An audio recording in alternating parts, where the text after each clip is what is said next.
இந்த ஜின்களையும் மனிதர்களையும் என்னை வணங்குவதற்காகவே தவிர வேறு எதற்காகவும் நாம் படைக்கவில்லை என்று அல்லாஹ் சொல்லி காட்டுகின்றான். அல்லாஹ்வை வணங்குவதற்காகத்தான் நம்மை அல்லாஹ் படைத்திருக்கின்றான். இதுதான் அல்லாஹுடைய நோக்கம். இந்த படைத்ததுடைய நோக்கமே அல்லாஹ்வை வணங்க வேண்டும் என்ற நோக்கம்தான். அல்லாஹ் மேலும் சொல்லி காட்டும் பொழுது சொல்கின்றான், அல்லதி ஹலக்கல் மௌத்த வல் ஹயாத்த லி எவ்ளுவுக்கும் ஐயுக்கும் அகுசனு அமலா, உங்களிலே அழகிய செயலுக்குரியவர் யார் என்பதை சோதிப்பதற்காகத்தான் இந்த மரணத்தையும் வாழ்வையும் நாம் ஏற்படுத்தியிருக்கின்றோம் என்று சொல்லி காட்டுகின்றார். அப்ப இந்த உலகத்திலே நாம் வாழக்கூடியதனுடைய நோக்கம், நாம் மரணிப்போம். இந்த மரணித்த பிறகு அல்லாஹ் நம்மளை எதற்காக அந்த வாழ்க்கையை கொடுத்திருக்கின்றான் என்றால், அழகிய அமல்களை யாரெல்லாம் சேர்த்திருக்கின்றார்கள், அழகிய முறையிலே அமல்களை யாரெல்லாம் சம்பாதித்திருக்கின்றார்கள் என்பதை பார்ப்பதற்காக என்று அல்லாஹ் சொல்லி காட்டுகின்றான். அப்ப அழகிய முறையிலே நம்மளுடைய அமல்கள் அனைத்துமே அமைந்து விட வேண்டும். முதலிலே அல்லாஹ் சொல்லுவது, இந்த உலகத்திலே அல்லாஹ்வை வணங்குவதற்காக அல்லாஹ் நம்மை படைத்திருக்கின்றான்.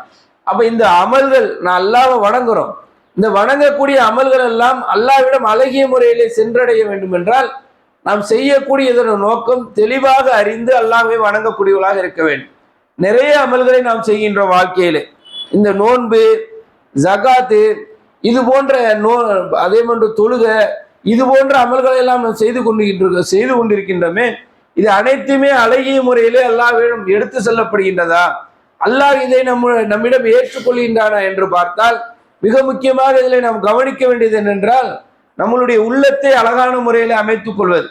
அதாவது நம்மளுடைய செயல்கள் எதற்காக நாம் செய்கின்றோம், இதை யாருக்காக செய்கின்றோம் என்பதை நாம் விளங்கி கொண்டால், சரியான நோக்கத்திலே அந்த செயல்களை நாம் செய்யக்கூடியவர்களாக இருந்தால் அந்த அமலுக்கு உண்டான கூலி அல்லாஹ்விடம் தெளிவாக கிடைக்கும். இப்போ நாம் செய்யக்கூடிய அமல்கள், நம்மளுடைய எண்ணம் வேற மாதிரியாக இருக்கின்றது. ஒரு பக்கத்திலே மனிதர்கள் இருக்கின்றார்கள், அந்த மனிதர்களை கவனம் எடுத்து அவர்கள் நம்மளை ஒரு நல்ல ஒரு கண்ணியத்தோடு பார்க்க வேண்டும், அவர்கள் நம்மை ஒரு பெருமைப்படுத்தக்கூடிய ஒரு பாராட்டக்கூடிய ஒரு நோக்கத்திலே நம்மளுடைய செயல்களை நாம் அமைத்துக் கொள்ள வேண்டும் என்ற எண்ணத்திலே நாம் ஒரு செயலை செய்கின்றோம். அல்லாஹ்வை நாம் புகழ்ந்து பேசுகின்றோம், அல்லாஹ்விற்காக எதையாவது செய்கின்றோம் என்று நாம் சொல்லி காட்டுகின்றோம். இதெல்லாம் நாம் செய்யும் பொழுது இது நம்மளுடைய உள்ள பரிசுத்தமான நிலையிலே நாம் அதை செய்யவில்லை.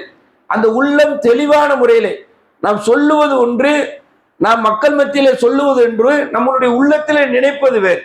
அப்ப இப்படி நாம் செய்யும் பொழுது அது உளத்தூய்மையோடு நாம் செய்யக்கூடிய அமல்கள் கிடையாது. இந்த சுத்தம் என்பது, இந்த உள்ளத்தை சுத்தத்தோடு வைத்து செய்யக்கூடிய செயல் யாருக்காக செய்கின்றோம், எதற்காக செய்கின்றோம் என்ற சிந்தனையை தெளிவாக வலுப்படுத்தும் பொழுது, அதை உளமாற நாம் செய்யும் பொழுதுதான் நம்மளுடைய உள்ளம் பரிசுத்தத்தோடு அல்லாஹ்விற்காக அதை செய்கிறோம் அப்படிங்கிற எண்ணத்தோடு நாம் செய்யும் பொழுதுதான் அதற்குண்டான கூலி என்பது நமக்கு கிடைக்கின்றது. அல்லாஹ்வுடைய தூதர் சொல்றாங்க, இன்னமல் அஅமாலு பின்னியா, நாம் செய்யக்கூடிய எல்லா செயல்களும் இருக்கின்றது, இது எல்லாமே எப்படி அமைகின்றது என்றால் உள்ளத்துல தோன்றக்கூடிய எண்ணத்தின் அடிப்படையில் தான் நம்மளுடைய செயல்கள் அனைத்துமே அமைகின்றது. நாம் என்ன செயல்களை நாம் செய்வதாக இருந்தாலும் உள்ளத்துல என்ன நினைச்சு செய்யறோமோ அது நடக்கும். ஆழ்மனதின் அற்புத சக்தின்னு ஒரு புத்தகமே வெளியிட்டிருக்கிறான். நம்மளுடைய உள்ளத்துல எண்ணத்தை நினைச்சு அதை ஆழமா நினைச்சு அதன் வழியிலே நாம் செயல்பட்டு கொண்டிருக்கின்றோமோ அது நிச்சயமா நடக்கும். நாம் பெரிய ஒரு வீடு கட்டணும் அப்படின்னு நம்மளுடைய உள்ளத்துல ஆழ்மனதில் நினைச்சு அதனுடைய வழியிலே அதை செயல்படுத்துவதற்கு உண்டான திட்டத்தை தீட்டி அதன்படியிலே நாம் செய்து கொண்டிருந்தால் அந்த வீடு கட்டுமானங்கிறது லேசா கூட நடக்கும். பெரிய பணக்காரராக ஆகணும் அப்படின்னு நம்மளுடைய ஆழ்மனதில் நினைக்கிறோம், அதற்குண்டான செயல்களை நாம் செய்யும் பொழுது அது நிச்சயமாக நடக்கும். உங்களுடைய ஆள் மனசுல நீங்க என்ன நினைக்கிறீங்களோ அதுதான் உங்களுடைய செயல்களாக நடக்கின்றதுன்னு சொல்லி ஒரு ஆய்வுல இந்த மாதிரி சொல்றாங்க. அல்லாஹ்வுடைய தூதர் நமக்கு இது மார்க்க அடிப்படையிலே அல்லாஹ்வுடைய தூதர் நமக்கு சொல்லி காட்டுறது இதைத்தான். உங்களுடைய உள்ளத்துல என்ன நினைக்கிறீங்களோ அதுதான் செயல்களாக அமைகின்றது அப்படிங்கிறாங்க. அப்ப நம் செய்யக்கூடிய செயல்களுக்கு கூலி என்பது வேணும். இப்ப நம்ம செய்யற இந்த உலகத்துல செய்யக்கூடிய காரியத்துக்கு நாம் அந்த கூலியை எதிர்பார்க்கிறோம், அதன்படி நமக்கு நடக்கும். ஒரு வியாபாரம் செய்யறோம், அந்த வியாபாரத்துல நமக்கு நல்ல ஒரு கூலி வேணும் அப்படிங்கிறதுக்காக நம்மளுடைய கடினமான உழைப்பை நாம செயல்படுத்துறோம், அதுக்கு உண்டான நன்மையில அந்த இடத்துல நம்ம அடைஞ்சிடுறோம். அப்ப நாம் மறுமைக்கு உண்டான வாழ்க்கையை நம்ம வாழ்றோம். அப்ப அந்த மறுமைக்கு உண்டான வாழ்க்கைக்கு நாம் சரியான முறையிலே செயல்படுகின்றோமா என்று பார்த்தால் நம்மளுடைய உள்ளத்தை நாம் சுத்தப்படுத்த வேண்டும். உள்ளத்தை சரியான முறையில் அமைத்துக் கொண்டு இதை எதற்காக செய்கின்றோம் என்று நினைத்து சரியான முறையில நாம் செய்யும் பொழுதுதான் மறுமையிலே அதற்குண்டான கூலி கிடைக்கும். அல்லாஹ் இதனுடைய திருமறையில சொல்லி காட்டும் பொழுது பல இடங்கள்ல சொல்லி காட்டினா, இல்லா மன் அதல்லாஹ பி கல்வி சலீமா, அல்லாஹ்விடம் தூய உள்ளத்துடன் வருவதை தவிர அந்நாளிலே உங்களுடைய பொருளாதாரமோ உங்களுடைய மக்கள் செல்வமோ அந்நாளிலே பயந்துராது. உள்ளத்தை குறித்து தான் சொல்றான். உள்ளம் தூய்மையாக இருந்தால் மட்டும்தான் வெற்றி. இந்த உலகத்துல நம்ம எவ்வளவு சம்பாதிச்சாலும் சரிதான், இந்த உலகத்துல நீங்கள் எவ்வளவு மக்கள் செல்வாக்கை நீங்கள் சம்பாதித்தாலும் சரிதான், அது மறுமையில எந்த பயனும் கிடையாது என்று அல்லாஹ் சொல்றான். இன்னும் பல இடங்களிலே இந்த உள்ளம் குறித்து அல்லாஹ் சொல்லி காட்டுறான். அல்லாஹ் சொல்றான், வமா உமீரு இல்லா லியஅபுதுல்லாஹ முஹ்லிஸீன லஹுத்தீன ஹுனஃபா வ யுகீமு ஸலாத்த வ யுது ஸகாத். வணக்கத்தை அல்லாஹ்வுக்கே உளத்தூய்மையோடு நீங்கள் வணங்குமாறும் உறுதியாக நிற்குமாறும் தொழுகையை நீங்கள் நிலைநாட்டுமாறும் ஜகாத்தை கொடுக்குமாறும் தவிர வேற எதுவும் உங்களுக்கு நாம் கட்டளையிடவில்லை என்று அல்லாஹ் சொல்றான். இதுல கட்டளை என்பது எதற்கெல்லாம் நம்மளுக்கு கட்டளையிடுறான்? உள்ளத்தை எப்படி வச்சிருக்கிறோம்னா அல்லாஹ்வுக்காக ஆக்கிக் கொள்ள வேண்டும். நாம் செய்யக்கூடிய அமல்கள் அனைத்துமே அல்லாஹ்வுக்காக என்று ஒரு கட்டுக்கோப்போடு நாம் அந்த செயலை செய்வதைத்தான் அல்லாஹ் கட்டளை இடுகின்றான். அப்ப இது கட்டளை. நம்ம செய்யக்கூடிய செயல் அல்லாஹ்விற்காக செய்ய வேண்டும் என்பது அல்லாஹ்வுடைய கட்டளை. அதை நீங்க அதன் பிரகாரம் நீங்கள் செய்ய வேண்டும் என்று அல்லாஹ் கட்டளை இடுகின்றான். இன்னும் அல்லாஹ் சொல்லி காட்டினான், இந்த உள்ளத்திலே அல்லாஹ் சத்தியமிட்டு இந்த உள்ளத்திற்கு நன்மையை தீமையும் அல்லாஹ் நமக்கு அதுக்கு அறிவித்து விட்டான். அப்படிப்பட்ட அந்த உள்ளம் குறித்து அல்லாஹ் சொல்லி காட்டும் பொழுது இந்த உள்ளத்தை யாரு சுத்தமா கொண்டு வராங்களோ அவங்கதான் வெற்றி பெற்றார்கள். இதை யார் களங்கப்படுத்துறாங்களோ அவங்க தோல்வி அடைஞ்சிட்டாங்க என்று அல்லாஹ் இந்த உள்ளம் குறித்து இன்னொரு வசனத்திலே சொல்லி காட்டுறான். அப்ப எல்லா இடங்களிலுமே அல்லாஹ் சொல்லக்கூடிய முக்கியமான நோக்கம் என்ன தெரியுமா? நீங்க எண்ணற்ற அமல்களை செய்றீங்க, நீங்கள் நிறைய செயல்களை இந்த பூமியில நீங்கள் செய்து கொண்டிருக்கின்றீர்கள். இதற்குண்டான கூலி மறுமையிலே வேண்டும் என்றால் உங்களுடைய உள்ளம் என்ன நினைச்சிருக்கோ, எப்படி அல்லாஹ்விற்காக என்று நீங்கள் நினைத்தீர்களோ அப்பொழுது நினைத்தால் மாத்திரம்தான் அதற்குண்டான கூலி மறுமையிலே கிடைக்கும் என்று அல்லாஹ் இந்த விஷயங்களில் எல்லாம், இந்த வசனங்களில் எல்லாம் அல்லாஹ் நமக்கு கட்டளையிட்டான். என்றால் நம்ம உள்ளத்தை எந்த அளவிற்கு சுத்தமா வச்சிருக்கணும், சரியான முறையில நம்மளுடைய அமல்களை வைத்திருக்க வேண்டும் என்பதை இந்த இடத்துல நாம் விளங்கிக் கொள்ளலாம். இன்னும் பார்க்கும் பொழுது இந்த உள்ளம் எந்த அளவிற்கு சுத்தமாக இருக்கணும், நம்மளுடைய அமல்கள் எப்படி இருக்கணும் அப்படின்னு பார்க்கும் பொழுது நபி ஸல்லல்லாஹு அலைஹி வஸல்லம் அவருடைய காலகட்டத்தில் நடக்கக்கூடிய சில விஷயங்களை நம்ம பார்க்கலாம். ரசூல் ஸல்லல்லாஹு அலைஹி வஸல்லம் என்ன பண்றாங்கன்னா, சில விஷயங்கள்ல ஹிஜ்ரத் பண்ணி போறாங்க மக்கள். ஒரு இடத்துல இருந்து இன்னொரு இடத்துக்கு ஹிஜ்ரத் பண்ணி போறாங்க. இந்த இஸ்லாத்தை கடைபிடிக்க முடியல. இந்த இஸ்லாத்தை தெள்ள தெளிவாக கடைபிடித்தால் எதிரிகளாக இருக்கக்கூடியவங்க ரொம்ப தாக்குறாங்க, அடிக்கிறாங்க, கொலை கூட பண்றாங்க. இந்த அளவுக்கு இருக்கக்கூடிய சூழ்நிலையில அவங்களுடைய இடம், அவங்களுடைய பொருளாதாரம், அவங்களுடைய வேலை எல்லாத்தையுமே விட்டுட்டு என்ன பண்றாங்கன்னா மக்காவிலிருந்து இடம்பெயர்ந்து வேற வேற நாட்டுக்கு போறாங்க. அபிசீனியாவுக்கு போனாங்க, மதீனாவுக்கு போறாங்க, இப்படிலாம் ஹிஜ்ரத் பண்ணி போறாங்க. ஹிஜ்ரத் பண்ணி போகக்கூடிய அந்த மக்கள்கிட்ட அல்லாஹ்வுடைய தூதர் என்ன சொல்றாங்க தெரியுமா? இது பெரிய தியாகம் தானே. நாம் இன்று வெளிநாட்டுக்கு போனால் கூட மறுநாள் கூட நம்ம இங்க வந்துடலாம். நம்ம போனால் கூட செல்போன்ல நம்ம முகத்தை பார்த்துக்கிட்டே நம்ம பேசிக்கலாம். இதெல்லாம் எளிமையாக்கப்பட்டுருச்சு. இந்த உலகத்துல ரொம்ப எளிமையா இந்த காலகட்டத்தில் நம்ம வாழ்ந்துட்டு இருக்கிறோம். பயணம்ங்கிறது ஒரு பெரிய கஷ்டமே கிடையாது. பயணம் என்பது அதாபாக இருக்கக்கூடிய காலகட்டத்தில் பெரிய ஒரு அதாப். அந்த மாதிரி ஒரு காலகட்டத்தில் இடத்தை விட்டு ஒரு இடத்துக்கு இன்னொரு இடத்துக்கு போனாங்கன்னு வச்சுக்காங்க, திரும்பி வரவே முடியாது. அப்படி ஒரு தியாகத்தை அவங்க செய்யறாங்க. செய்யும் பொழுது அல்லாஹ்வுடைய தூதர் என்ன சொல்றாங்க தெரியுமா? அல்லாஹ்வுடைய தூதர் சொல்றாங்க, நீங்க இந்த ஹிஜ்ரத் பண்றீங்களே, யாருடைய ஹிஜ்ரத் அல்லாஹ்வுக்கும் அல்லாஹ்வுடைய தூதருக்காகவும் இருக்கின்றதோ அல்லாஹ் அதை நிறைவேற்றுவான். யாருடைய ஹிஜ்ரத் ஒரு பெண்ணிற்காக இருக்கின்றதோ அல்லாஹ் அதை நிறைவேற்றுவான். யாருடைய ஹிஜ்ரத் அந்த உலகத்துடைய பொருளாதாரத்திற்காக இருக்கின்றதோ அல்லாஹ் அதை நிறைவேற்றுவான். எனவே உங்களுடைய ஹிஜ்ரத்தை நீங்கள் அல்லாஹ்வுக்கும் அல்லாஹ்வுடைய தூதருக்காகவும் நீங்கள் அமைத்துக் கொள்ளுங்கள் அப்படின்னு சொல்லி காட்டுறாங்க. ஒரு பெரிய தியாகம் தான். விட்டுட்டு போறதுங்கிறது பெரிய தியாகம் தான். செய்யறது உலக பார்வையில எப்படி இருக்கு?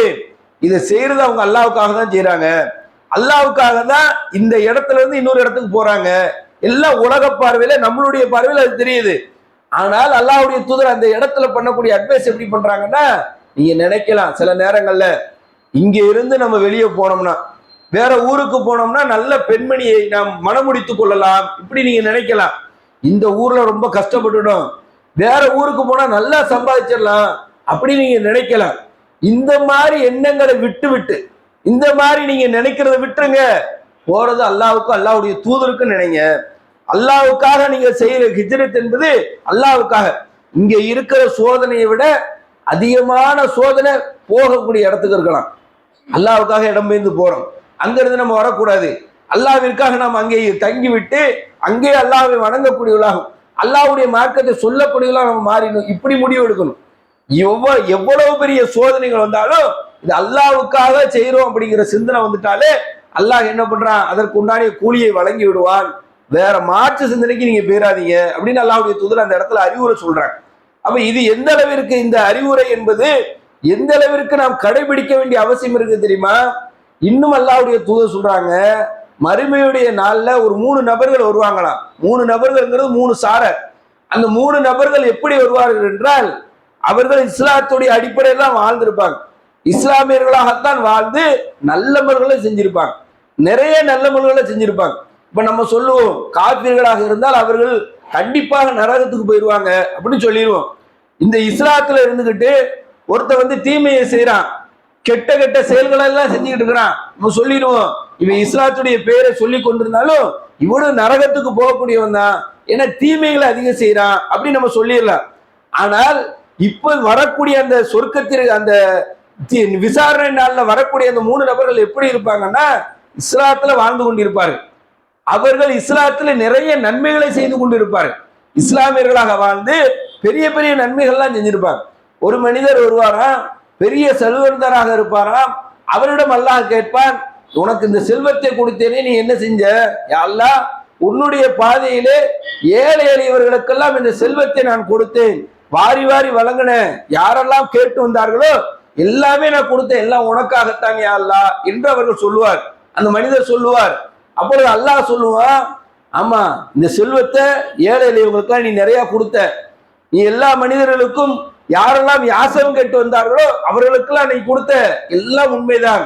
ஆனால் எனக்காக செய்தான் சொன்னிய, அது கிடையாது, அது எனக்காக செய்யல, உன்னுடைய செயலால் இந்த மக்கள் உன்னை பெருமைப்படுத்தணும், உன்னை பெரிய கண்ணியமா பார்க்கணும். ஊருக்குள்ள ஒரு நல்ல மனுஷன் இருக்கிறாரு, இவரு இந்த பொருளாதாரத்தை நல்ல வழியில செலவு செய்யறாரு, அவரு பெரிய ரொம்ப நல்லவருப்பா இப்படின்னு அந்த மக்கள் பேசணுங்கிறதுக்காக நீ செலவு செஞ்ச, எனக்காக செஞ்ச. உன்னுடைய நோக்கத்தை நான் நிறைவேற்றி விட்டேன். பூமியில நீ என்ன ஆசைப்பட்ட, உன்னை எல்லாரும் புகழன்னு நினைச்சியா, எல்லாரும் புகழ்ந்துட்டாங்க, போ நரகத்துக்கு, இப்பொழுது மறுமையிலே ஒரு கூலியும் கிடையாது, நரகத்துக்கு போன்னு நல்லா விரட்டி விடுவாங்க. அப்போ எவ்வளவு பெரிய நன்மைகளை செய்து நாம் செல்வத்தை தாராளமாக செலவு செய்வது என்பது யாருமே செய்ய முடியாது. உறவினர்கள் கூட நமக்கு கஷ்டப்படக்கூடிய நேரத்துல உதவி செய்யாத உறவினர்கள் என்று அடையாளப்படுத்தலாம். நம்ம இவங்கெல்லாம் நம்மளுக்கு உதவி செய்யல, நல்லா இருந்து நம்மளுக்கு உதவி செய்யல அப்படின்னு நமக்கு அடையாளப்படுத்துவோம். சில நபர்கள் அவங்களுடைய கஷ்டத்துல கூட நம்மளுக்கு உதவி செஞ்சிருக்க மாட்டாங்க, அவங்களுக்கு கஷ்டமா இருக்கும், நம்மளுக்கும் கஷ்டமா இருக்கும், அவங்க கஷ்டனால நம்மளுக்கு உதவி செஞ்சிருக்க மாட்டாங்க. ஆனால் நம்ம சொல்லுவோம், நீ ஒரு பண உதவி செய்ய முடியலனாலும் ஒரு ஆறுதலுக்காச்சும் நிக்கலாமே அப்படின்னு நம்ம பேசுவோம். ஆனால் இதே மாதிரி ஒரு சூழ்நிலையில ஒரு மனிதர் உதவி செய்யறார், யாரு விவரமே தெரியல, ஒரு மனிதர் உதவி செய்யும் பொழுது அவருக்கு அந்த மனசு இருக்கும்போது தானே வருவாரு, அவரால் உதவி செய்யக்கூடிய அந்த ஒரு நல்ல சிந்தனையில் தான் அவர் வருவார். அப்படிப்பட்ட மனிதரைத்தான் அல்லாஹ் அந்த மறுமை நாள்ல கூப்பிட்டு நிப்பாட்டி இருக்கிறான். ஆனால் அந்த மனிதர் அவருடைய உள்ளத்துல என்ன எண்ணத்தை வச்சுட்டாரு, என்ன இந்த மக்கள் கண்ணியமா பார்க்கணும், எல்லாரும் என்னை புகழ வேண்டும், அந்த நினைப்பு வந்ததுடைய காரணம் அவ்வளவு நல்ல மனுஷன் கூட நரகத்துக்கு போவான். இன்னும் அல்லாஹ் இன்னொரு மனிதரை அழைப்பானா, நல்ல கல்வி அறிவு பெற்ற மனிதர். அந்த கல்வி அறிவு பெற்ற மனிதர் என்ன பண்ணுவாரு, அவருடைய அறிவை வைத்து மக்களை நேர்வழியின் பக்கம் அழைத்திருப்பார். நேர்வழியின் பக்கம் நிறைய மக்கள் வந்திருப்பாங்க, அவர் மூலியமாக நல்லறிவு பெற்று பிற மக்களுக்கும் போதித்த மக்கள்லாம் இருப்பாங்க. அவ்வளவு பெரிய அறிஞராக இருப்பார். அவரே அல்லாஹ் கூப்பிடுவான், அல்லாஹ் உனக்காக இந்த சேவையை நான் செஞ்சேன், ஊர் ஊரா போனேன், இந்த மார்க்கத்தை மக்கள் மத்தியிலே ஏவினேன், மக்களுக்கு இந்த மார்க்கத்தை கற்றுக் கொடுத்தேன், எல்லாரும் இஸ்லாத்தை நோக்கி வந்தாங்க.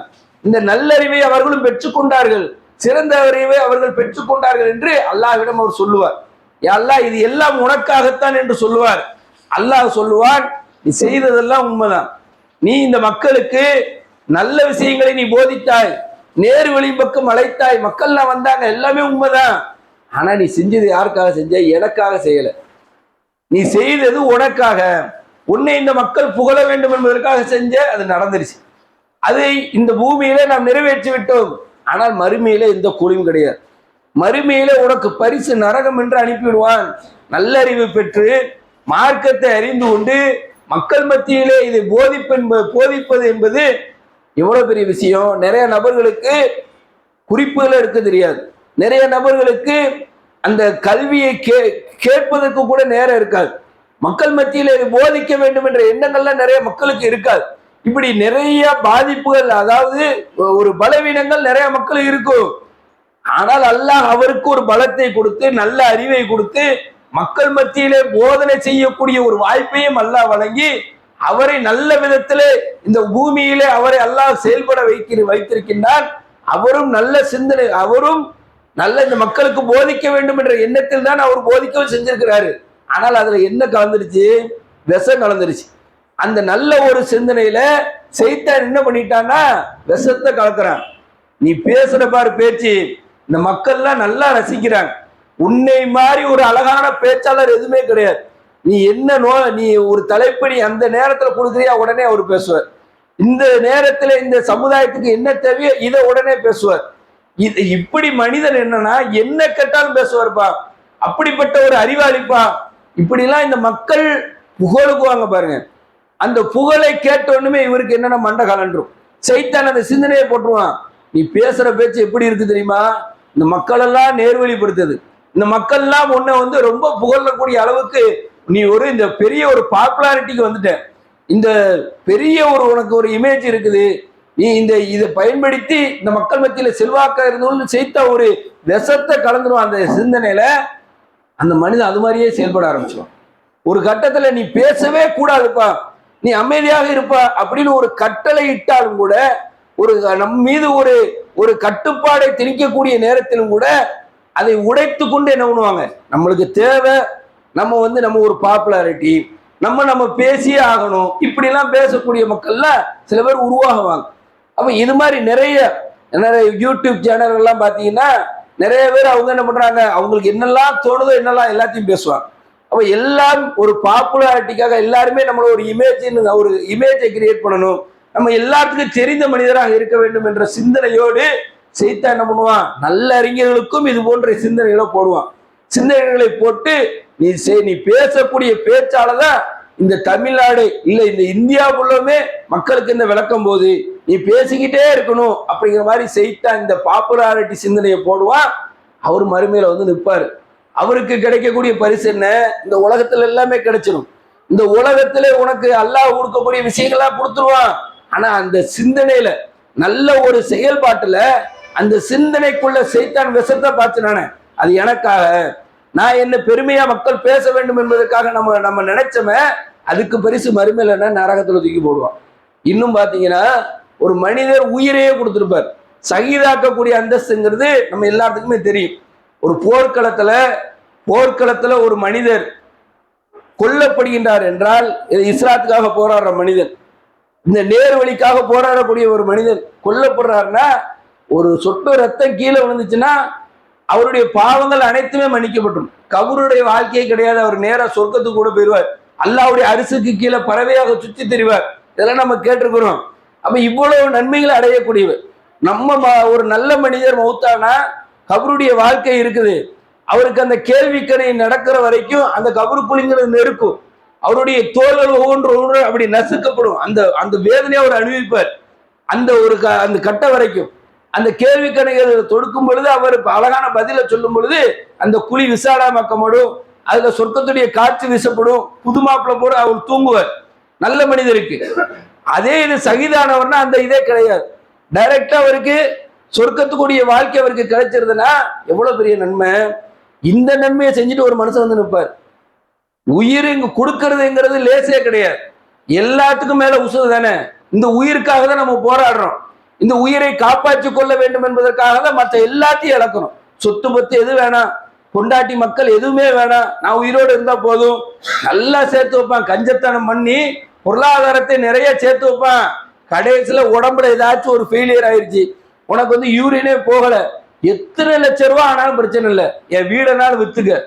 வருஷம் ஃபுல்லா கஷ்டப்பட்டு வாழ்நாள் ஃபுல்லா கஷ்டப்பட்டு 1 கோடி ரூபாய்க்கு வீடு கட்டிருப்பான். 1 கோடி ரூபாய் செலவு பண்ணாலும் சரிதான்.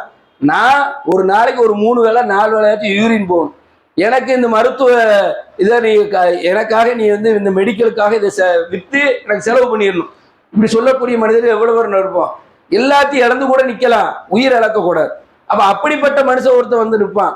அவன்கிட்ட அல்லாஹ் கேட்பான், எல்லாம் உனக்காக இந்த போர்க்களத்துல கலந்து கொண்டு நான் போரிட்டு மரணித்தேன் பார்.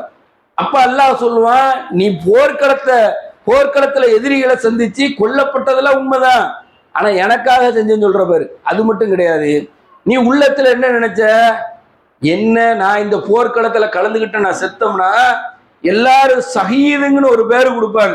இப்ப சில நபர்களுக்கெல்லாம் சஹீதுன்னு பேரு கொடுத்து பெரிய பாட்டு புகழ் ஒரு நல்லது செஞ்சிருக்கலாம். எந்த மனிதராக இருந்தாலும் அவருடைய உழைப்புக்கு கூலி மறுமையில தான் கிடைக்கும். இங்க என்னன்னா புகழ் பாடுறது, ஒவ்வொரு மனிதர்களையும் இறந்து போனவரை வச்செல்லாம் ஒரு கட்சிகள் பல கட்சிகள்லாம் உருவாக்குவாங்க. அவருக்கு பெரிய சகீத பட்டம் கொடுத்து இப்படி எல்லாம் கொடுக்கறது, நம்ம சகீத அந்தஸ்து கொடுக்கறது நம்ம யாரு, இப்படி கொடுக்கக்கூடியவங்களா இருப்பாங்கல்ல. இப்ப இது மாதிரி சிந்தனை, இப்ப இது மாதிரி யூடியூப்ல இந்த மாதிரி வீடியோக்கள்லாம் போடும்பொழுது இதெல்லாம் பார்த்து ரசிக்கக்கூடியவங்களா எப்படி இருப்பாங்க. நாமளும் சகிதாக்கப்படணும், நம்மளுக்கு இது மாதிரி மக்கள் மத்தியில ஒரு பேர் கிடைக்கணும், நம்மளும் இந்த மக்கள் இதே மாதிரி புகழணும், சிந்தனை அப்படிதான் மாறும். அப்போ ஒரு சண்டைக்கு போறதா இருந்தா கூட, மார்க் அடிப்படையில ஒரு போராட்டத்து களத்துக்கு போறதா கூட அது அல்லாவுக்காகன்னு இருக்காது, எனக்காக. நாம இந்த இடத்துல கொல்லப்பட்டோம்னா எல்லாரும் நம்மளை சகீதுன்னு பேசுவான், நம்மளை பெருசா புகழுவான், இப்படிங்கிற சிந்தனை ஒருத்தனுக்கு வந்துருது.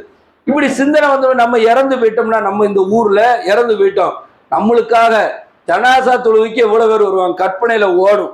அப்படி நம்ம இந்த ஊர் ஃபுல்லா நிறைஞ்சிரும், தெரு ஃபுல்லா மக்கள் நிறைஞ்சிருவாங்க. சொல்லுவாங்க, ஏ அப்பா இவருக்கு இறந்தவருக்கு எவ்வளவு மக்கள் செல்வாக்கு இருக்கு, எவ்வளவு நல்ல மனுஷன், இப்படி மக்கள் பேசுவாங்க. வாழ்ந்துகிட்டு இருக்கும் போதே நிறைய பேருக்கு சிந்தனை இப்படி ஓடும், நம்ம செத்தோம்னா எவ்வளவு கூட்டம் வரும், இப்படி எல்லாம் செத்தோம்னா இப்படி சாவதுக்கு அப்புறம் என்னெல்லாம் நடக்குங்கிறது சிந்தனையில ஓடும். நம்மளை கண்டு எவ்வளவு பேர் அழுவாங்க, இப்படி எல்லாம் ஓடும். இது மாதிரி இந்த மனிதருக்கு என்ன ஓடிடுச்சுன்னா, நம்மளை புகழ்வாங்க, நம்மளை வீரனு போற்றுவாங்க. அதனால நம்ம வந்து போர்க்களத்துல நம்ம கொல்லப்பட்டாலும் பிரச்சனை இல்ல, போர்க்களத்துல நம்ம பயங்கரமா போராடணும். கொல்லப்பட்டிருக்கிறாரு. அல்லாஹ் மறுமையில சொல்றான், நீ எனக்காக செய்யல, உனக்காக நீ செஞ்ச இந்த உலகத்துல நடந்துருச்சு. எல்லாரும் புகழ்ந்துட்டாங்க, உன்னுடைய ஜனாசாவுக்கு ஊர் ஃபுல்லா வந்து தொழுதுட்டான், ஊர்ல உள்ள எல்லா பேரும் உன்னை வீரன் போச்சிட்டான். ஆனா இங்க ஒண்ணுமே கிடையாது, போர் நரகத்துக்கு என்று அல்லாஹ் நரகத்திற்கு தள்ளி விடுவான் என்பதை அல்லாஹ்வுடைய தூதர்கள் சொல்லி காட்டுறாங்கன்னா, அப்ப பாருங்க எவ்வளவு பெரிய அமல்களை செஞ்சாலும் அந்த உள்ளத்துல விஷம் நடந்துருச்சு வச்சுக்கோங்க, இது எனக்காக என்னுடைய பாப்புலாரிட்டிக்காக இதை செய்யறேன் அப்படிங்கிற சிந்தனை வந்துருச்சு வச்சுக்கோங்க, ஒண்ணுமே செய்ய முடியாது. நிறைய நபர்கள் நம்ம என்ன நினைக்கிறோம்னா, நம்ம செய்யறது நல்லது தானே நினைச்சுக்கிட்டே இருப்போம், ஆனா உள்ளத்தை சுத்தப்படுத்திருக்கவே மாட்டோம், உள்ளத்தை சரியான முறையில் அமைச்சிருக்கவே மாட்டோம். ஏழை எளியவர்களுக்கு உணவு கொடுக்கணும், எல்லாரும் பொருளாதாரத்தை கொடுங்கன்னு வாங்குவாங்க. வாங்கி கொடுக்கக்கூடிய அந்த குழுவை பார்த்தீங்கன்னா யாருக்கிட்டையும் தொழுவு இருக்காது, எந்த கட்டுப்பாடுகளும் அவர்களுக்கு இருக்காது. புது படம் ரிலீஸ் பண்ணிட்டானா உடனே தியேட்டருக்கு போய் நிற்பாங்க. ஆனால் ஏழை எளியவர்களுக்கும் உதவுறேன் அப்படின்னு சொல்லி கொண்டு போய் கொடுப்பாங்க. அதனுடைய நோக்கம் என்ன, அல்லாஹ்வுக்கு கட்டுப்பட மாட்டோம். அல்லாஹ் சொல்லக்கூடிய நபி ஸல்லல்லாஹு அலைஹி வஸல்லம் அவர்கள் சொல்லக்கூடிய விஷயங்களுக்கெல்லாம் எதுக்குமே நான் கட்டுப்பட மாட்டோம், அதுபடி நடக்கவும் மாட்டோம். ஆனா ஏழை எளியவங்களுக்கு உதவி செய்வோம், எல்லாத்துக்கும் இது பண்ணுவோம். எல்லாம் ஜமாத்தா பிரிஞ்சு கிடக்கான், அவன் போறான் அவன் போயிட்டே போறான், ஆனா நாங்க தனியா குரூப்பா இருக்கிறோம், எங்களுக்கு உதவுங்க, நாங்க இது மாதிரி ஏழை எளியவருக்கா ஜக்காத்து கொடுக்குறோம், இது மாதிரி உதவி செய்யறோம். இப்படி எல்லாம் சில குரூப் எல்லாம் ஓப்பன் ஆவாங்க, வெளியே வருவாங்க. இவங்களுக்கெல்லாம் என்னன்னா அல்லாஹ்வுக்கு கட்டுப்பட மாட்டோம், யாருக்குமே கட்டுப்பட மாட்டோம், ஆனா நல்லது செய்வோம் அப்படின்னு வந்தா, அப்ப இந்த ஹதீஸை வச்சு கொஞ்சம் சிந்திச்சு பாருங்க. உள்ளத்துல சரியில்லைன்னா அதுக்குள்ள பரிசு என்ன, வீண் விரயமா போயிடும், எதுவுமே நல்லது கிடையாது. அப்ப என்ன செய்யணும்னா, நீ என்ன நல்ல அமலனாலும் செய்ய, ஆனா உலகத்தூய்மையோடு செய், செய்யறது அல்லாஹ்வுக்காக செய்ய. இந்த உலக மக்கள் எனக்கு புகழணும்னு நினைச்சு செய்யாத. இந்த உலக மக்கள்லாம் புகழணும்னு நினைச்சா இன்னும் பெரிய சாக்கடையா இருக்கும் பாருங்க. நம்ம சொல்றோம்ல, அரசியல்வாதி செய்யறான், இந்த மாதிரி அரசியல் கட்சிகள் செய்யறாங்கன்னு சொல்றோம்ல, அதுல போய் சேர்ந்துடணும். அதுல போய் கடந்துட்டு நான் எனக்கு இஸ்லாம் வேணாம் எதுவும் வேணாம் அதுல கூட செஞ்சுட்டு போயிடலாம், பெரிய பாப்புலாரிட்டி கிடைக்கும். ஆனால் இந்த இஸ்லாமிய அடிப்படையில நடித்து கொண்டு செய்யும் பொழுது என்னன்னா அல்லாஹ் பாதுகாக்கணும், மறுமையில எந்த கூலியுமே கிடையாது, மறுமையில எதையுமே அல்லாஹ் தரமாட்டான். அப்ப சிந்திக்கணும், நாம கஷ்டப்பட்டு இஸ்லாமியர்களாக வாழ்ந்து கொண்டிருக்கின்றோம். இந்த உலகத்துல நடக்கக்கூடிய நம்மளுக்கு எதிரான முஸ்லிம்னு பேர் வச்சாலே அடிச்சு கொள்றான், முஸ்லிம்னு பேர் வச்சாலே அவனுடைய ப்ராப்பர்ட்டி இருக்கு அதை இடிச்சு தள்ளுறான். வடநாடுகள்ல வட மாநிலத்துல நம்ம பாக்குறோம், அவ்வளவு வேலைகளை நமக்கு எதிராக பாக்குறான். ஆனா பார்த்தா தர்கா வழிபாடு இருக்குது, அவங்ககிட்ட பேரு புகழ் வாங்க வேண்டும் என்ற இந்த சிந்தனை இருக்குது, இதெல்லாம் செய்யறான், பேருக்காக அடிச்சு வீழ்த்தப்படுறான், பேருக்காக அவன் கொல்லப்படுறான். அப்ப இவ்வளவு துன்பங்களை அனுபவித்து முஸ்லீம் என்ற பெயரோடு வாழ்ந்து கொண்டிருக்கிறோமே, உண்மையான முஸ்லீமா நம்ம வாழணும்னா உள்ளத்தை பரிசுத்தப்படுத்தணும், உள்ளத்தை சரியா அமைச்சுக்கிடணும். செய்யறது அல்லாவுக்காக, உனக்காக செய்யல, இந்த உலகத்துக்காக செய்யல, இந்த என்னுடைய பெருமைக்காக நான் செய்யல, செய்யறது அல்லாவுக்காக செய்யறா. அல்லாவுடைய தூதருக்கு வழிகாட்டி இருக்கிறாங்க, அல்லாஹ் தன்னுடைய திருமறையில இப்படிதான் செய்யணும் நம்மளுக்கு வழிகாட்டி இருக்கிறான். அந்த அடிப்படையில என் அமலை நான் செய்வேன், என்னுடைய சேவையை நான் செய்வேன் என்று நாம் செய்யும் பொழுதுதான் மறுமையிலே அதற்கு உண்டான கூலி என்பது தெளிவாக கிடைக்கும் என்பதை விளங்கி கொள்ள வேண்டும். உளத்துமையோடு நம்மளுடைய செய்யக்கூடிய எல்லா அமல்களுக்கும் தான் மறுமையிலே பரிசு இருக்கின்றது. அது இல்லாமல் நம்மளுடைய உள்ளம் சுத்தப்படுத்தப்படாம நம்ம செய்யற சேவை நமக்காக நம்ம பெருமைக்காக நம்ம செஞ்சோம்னா நரகத்துல நமக்கு தள்ளிருங்கிற அச்சத்தோடு நாம் இருக்க வேண்டும். எல்லாம் உள்ள இறைவன் நம்மளுடைய உள்ளத்தை பரிசுத்தப்படுத்த வேண்டும் என்று பிரார்த்தித்தவனாக என்னுடைய முதல் உரையை முடித்து கண்ணியத்துக்குரிய எல்லாம் உள்ள அல்லாஹ்வின் நல்லடியார்களே, இந்த உலகத்திலே நாம் வாழக்கூடிய நோக்கம் அல்லாஹ்வை வணங்குவதற்காகத்தான் அல்லாஹ் நம்மை படைத்திருக்கின்றான். நாம் அல்லாஹ்வை வணங்கக்கூடியது அழகிய முறையிலே நாம் வணங்கக்கூடியவர்களாக இருந்தால் அந்த வணக்கமானது அல்லாஹ் அதை பரிசுத்தமாக பெற்றுக்கொள்வான், அதற்குண்டான நன்மைகளும் அருமையில நமக்கு கொடுப்பான். இப்போ போகக்கூடிய காலகட்டத்தை பார்க்கும் பொழுது இந்த கொள்கையிலே உறுதியாக இருக்கக்கூடியவர்கள் கூட சில சமயங்களிலே தடுமாறக்கூடிய சோதனைகள் எல்லாம் அல்லாஹ் நமக்கு தந்து கொண்டிருக்கின்றான். உதாரணத்துக்கு பார்த்தோமேயானால் இந்த தமிழ்நாடு என்பது ஒரு சமூக நல்லிணக்கமான ஒரு மாநிலமாக இருக்கின்றது. இந்த மாநிலங்களிலே நம்மளுக்கு எதிராக செயல்படக்கூடியவர்கள் இஸ்லாமிய வெறுப்பை திணித்து எல்லா ஒட்டுமொத்த மக்களுக்குமே ஒரு சண்டை சச்சரவுகளை உருவாக்கக்கூடிய அரசியல் கட்சிகள் எல்லாம் பல முளைத்து ஒவ்வொரு ஊர்களிலுமே வளர்ந்து கொண்டிருக்கின்றது என்ற அச்சமான ஒரு செய்திகள் நம்ம கேட்டுக்கொண்டிருக்கின்றோம். ஆனா இந்த மாதிரி நேரங்களில் எல்லாம் நம்மளுடைய ஈமானை பாதுகாத்துக் கொள்வது என்பது ரொம்ப அவசியமாகின்றது. என்னன்னா இப்போ எதிரிகள் நம்மை தாக்கினாலும் அல்லது நம்ம அழித்தாலும் கூட ஈமானோடு உறுதியோடு மரணிக்கக்கூடிய ஒரு நன்மையை அல்லாஹ் தந்து விடுவான். ஆனால் இதற்கு எதிர்மறை ஆற்றுகின்றோம் என்று சொல்லி பல நபர்கள் எப்படி இருக்கிறாங்கன்னா, ஒரு சமூக ஒற்றுமை, நாம அவங்களுக்கு நம்ம உதவி செய்யணும், அவங்க நம்மளுக்கு உதவி செய்யணும், எந்த விஷயத்துல அவங்க எதை ஒரு மார்க்கம்னு நினைச்சு செய்யறாங்களோ அந்த விஷயத்துக்கு உதவி செய்யணும். அதான் அப்படி சொல்ல ஆரம்பிச்சிருந்தாங்க. இப்போ ஏழை எளியவர்களுக்கு உதவுறது, ஒரு பாதிக்கப்பட்டவனுக்கு உதவுறது இஸ்லாம் நமக்கு வழிகாட்டி இருக்கின்றது என்ற அடிப்படையில் நம்ம செய்யலாம். இப்போ மழை வெள்ளம் வந்துச்சு, இந்த மழை வெள்ளம் வரும்பொழுது பள்ளிவாசலில் இருந்து மக்கள் பொதுமக்கள் எல்லாம் தங்கிக்கங்க அப்படி நம்ம சொல்றோம். ஒருத்தனுக்கு ரத்த தானம் தேவைப்படுகின்றது, ரத்தத்தை கொடுக்குறோம். ஒருத்தனுக்கு அவசரமா ஆம்புலன்ஸ் தேவைப்படுது, ஆம்புலன்ஸை கொடுக்குறோம். இப்படி உதவி செய்யறது மனிதநேய உதவிங்கிறது வேற. ஆனா மார்க்க அடிப்படையில அவங்க வணங்கக்கூடிய விஷயங்களுக்கெல்லாம் உதவி செய்யும்போது மார்க்கம் வழிகாட்டாத ஒண்ணு. பிற மத கலாச்சாரங்களை நீங்கள் பின்பற்றாதீர்கள் என்று அல்லாஹ்வுடைய தூதர் சொல்லி காட்டுறாங்க.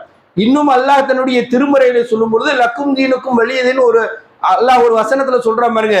அந்த வசனத்தை எப்படிலாம் கொண்டு போறாங்கன்னு கேட்டீங்கன்னா, உங்களுக்கு உங்க மார்க்கம், எங்களுக்கு எங்க மார்க்கம். அதாவது நீ என்னன்னாலும் செஞ்சுக்க, நான் கண்டுக்கிட மாட்டேன், நான் என்ன செஞ்சாலும் நீ அது ஒரு மாதிரி கொண்டு போறாங்க. நீ என்னன்னாலும் செஞ்சுக்கங்க, அதுக்கு நான் உதவி செய்யறேன் அப்படிங்கிற மாதிரி கொண்டு போறாங்க. அல்லாஹ் அந்த இடத்துல என்ன சொல்றான், அந்த வசனத்துல சொல்லும் பொழுது நாங்க வணங்குறத நீங்க வணங்க மாட்டேங்க, நீங்க வணங்குறத நாங்க வணங்கவே மாட்டோம், உனக்கு ஓ மார்க்கம் எனக்கு ஏ மார்க்கம். அது எந்த இடத்துல அல்லாஹ் கொண்டு வரா, எவ்வளவு சொல்லி நீ கேட்கல, நீ எனக்கு பிரச்சனையே கிடையாது, நீ வணங்கிட்டு இருக்கிற, நீ எப்படி போ, நீ வணங்குறது நான் வணங்கவே மாட்டேன், நான் வணங்குறது நீ வணங்கலல்ல, நீ அந்த வழியில வரல, நீ வணங்குற ஒரு காலம் நான் வணங்க மாட்டேன் அப்படி சொல்றதுதான் அல்லாஹ் லக்கும் தீனுக்கும் வலியதீன்ற அந்த வசனத்தை கடைசியில எல்லாம் சொல்லி காட்டுறான். உனக்கு ஓமா இருக்கா எனக்கு ஏமா இருக்கும் வெறுப்போடு சொல்லக்கூடிய அந்த வார்த்தை. இப்ப என்ன பண்றான்னா இப்போ ஒரு இடத்துல ஒரு ஒரு இணை வைக்கக்கூடிய காரியத்துக்கு நடந்து போறாங்க. உடனே அந்த இடத்துல தண்ணி பாட்டில் எடுத்து கொடுக்கறது, அவங்களுக்கு போறதுக்கு வாக் பண்றதுக்கு இந்த அந்த இது அந்த லைட்டு ஏதாச்சும் வெளிச்சத்துக்கு கையில கொடுக்கறது, நீங்க இதெல்லாம் பாதுகாப்பா போயிட்டு வாங்க, நீங்க என்னென்ன உதவிகள் வேணுமோ எங்களுக்கு கேளுங்க. அப்ப இணை வைக்கக்கூடிய காரியத்துக்கு செயல்படக்கூடிய விதமாக இந்த மக்கள் சென்று கொண்டு இருக்கிறத பார்க்கணும். பல விஷயங்கள் இப்ப பாருங்க, இன்னும் கொஞ்ச நாள்ல பொங்கல் என்ற ஒரு பண்டிகை வந்துடும். இந்த பொங்கல்ங்கிற பண்டிகைகள்லாம் அப்படியே மடைமாற்றம் பண்றது. பிற மத கலாச்சாரத்தை தான் பின்பற்றக்கூடாது, இது மண்ணுக்கான பண்டிகை. சில அமைப்புகள் இருக்குது, அதையும் சொல்லுவான் இது மண்ணுக்கான பண்டிகை, முஸ்லீமும் கொண்டாடலாம், இதுல எல்லாத்தையும் கொண்டு வரலாம், இசை ஹலால் தான், ஹராம் கிடையாது, இப்படிலாம் சொல்லக்கூடியவங்களா இருக்கிறாங்க. அவங்க அப்படியே கொண்டு வராங்க, இது மண்ணுக்குரிய பண்டிகை, இது எல்லாரும் சேர்ந்து கொண்டாடணும். அவன் எதுக்காக அந்த பொங்கலுங்கிறத கொண்டாடுறான்? சூரியனை வணங்குறான், மாட்டை வணங்குறான், இதெல்லாம் தெய்வமா நினைச்சு வணங்குறான். அப்ப இது பிற மத கலாச்சாரமா தானே மாறுது. இதை சிந்திக்க விடாம இந்த மண்ணுல நம்ம நல்லா வாழணும்னா, நம்ம சேர்ந்து வாழணும்னா இந்த மாதிரி மண்ணுக்குரிய பண்டிகை நம்ம கடைபிடிச்சாகணும். இப்படி பேசக்கூடிய சில பேர் உருவாங்க.